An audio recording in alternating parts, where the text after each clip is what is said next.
Inaasahan ng ilang kongresista na sa Lunes ay isasama na sa pag-uusapan ng plenaryo ang dalawang impeachment complaint laban kay Vice President Sara Duterte ngayong hawak na ito ng opisina ng House Speaker. Ang mga pagdaraanan nito para umabot sa Senado kung sakali sa pagtutok ni Darlene Cai. 3 araw matapos maihain, sakalang na-transmit kahapon sa tanggapan ni Speaker Bo GD ang dalawang verified impeachment complaints laban kay Vice President Sara Duterte. Ang una ay isinampa ng mga dating kongresista sa Makabayan Bloc at inendorso ng parehong bloc. Habang ang ikalawa ay isinampa ng ilang civil society and religious groups at inendorso ng ML Party List at Akbayan Party List. Base sa impeachment rules, meron lang ang speaker na 10 session days para isama ang mga reklamo sa order of business ng plenaryo ng Kamara. Matapos nito, may 3 session days ang plenaryo para i-transmit ang mga reklamo sa Justice Committee. Sabi ng Justice Committee member na si Terry Ridon, inaasahan nilang sa Lunes ay maisasama na sa order of business ang dalawang impeachment complaints laban sa bise.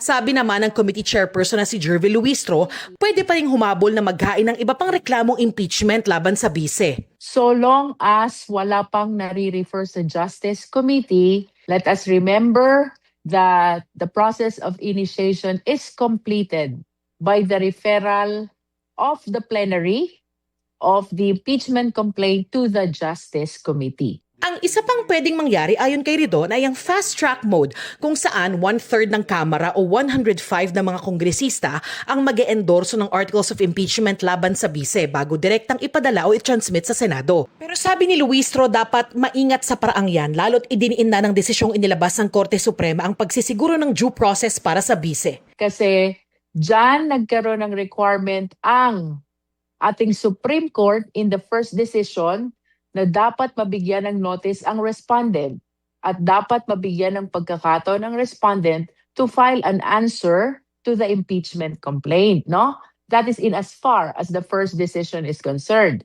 And then with respect to the recent resolution, evidence must be attached to the impeachment complaint and that the same must be sufficient to support the impeachment complaint. Kaya para kay Luistro, mas mabuting maglabas ang Committee on Rules ng bago, mas malinaw at mas detalyadong mga patakaran sa impeachment proceedings alinsunod sa resolusyon ng Supreme Court.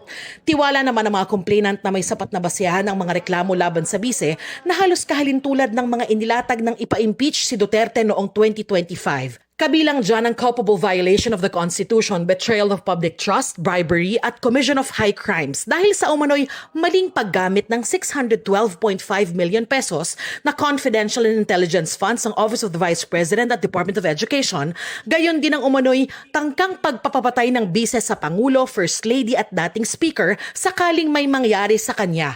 Nauna nang itinanggi ni VP Sara ang mga alegasyon pero tuloy ang paghahanda ng depensa kung ma-impeach. Para sa GMA Integrated News, Darlene Cai, nakatutok 24 oras.